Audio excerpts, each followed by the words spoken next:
আসসালামু আলাইকুম। ঘরে রান্নাবান্না ভিডিওতে আপনাদের স্বাগতম। আজকে আমি জলপাইয়ের বার্মিজ আচারের রেসিপি করব, সেটাই আপনাদের সাথে শেয়ার করব। এখানে জলপাই নিয়ে নিয়েছি 2.5 কেজির মতো। এখন এটাকে আমি ধুয়ে পরিষ্কার করে সিদ্ধ করে নেব। এই তো জলপাই সিদ্ধ হয়ে গেছে, এখন নামিয়ে নেব। তো জলপাইটাকে উঠিয়ে নিয়েছি। এখন আচারের জন্য একটা মশলা করে নেব।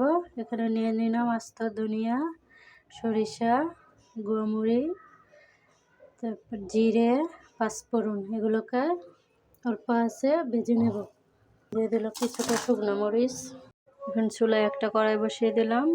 এখন পর্যাপ্ত পরিমাণ তেল দিয়ে দেব।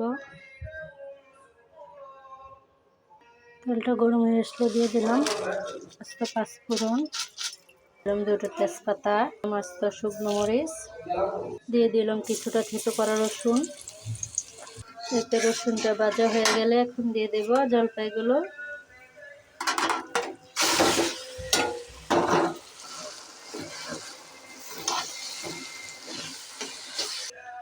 এই তো জলপাই দিয়ে দিয়েছি, এখন দিয়ে দেব মশলাগুলো। দিয়ে দেব একটু হলুদ গুঁড়ো, লাল মরিচ গুঁড়ো,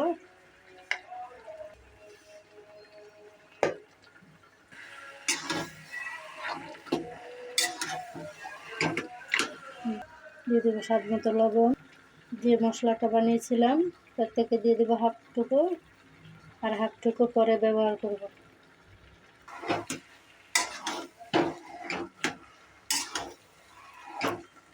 এখন দিয়ে দেবো চিনি 1 কাপ, আর হাফ কাপ দিয়ে দিলাম।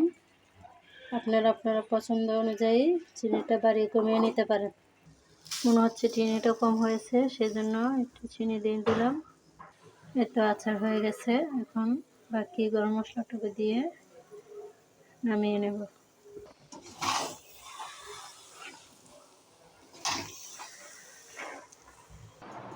এই তো আচারটা রেডি হয়ে গেছে, ঠান্ডা করে নিয়েছি। এখন হাতে তেল লাগিয়ে এরকম শেপ দিয়ে নেবেন। আপনাদের যার যেমন পছন্দ সেরকম করে শেপ দিয়ে নেবেন। আমি এভাবে সবগুলো তৈরি করে নেব। এই তো আমাদের বার্মিজ আচার রেডি হয়ে গেছে। আমি 2 রকমের বানিয়ে নিয়েছি।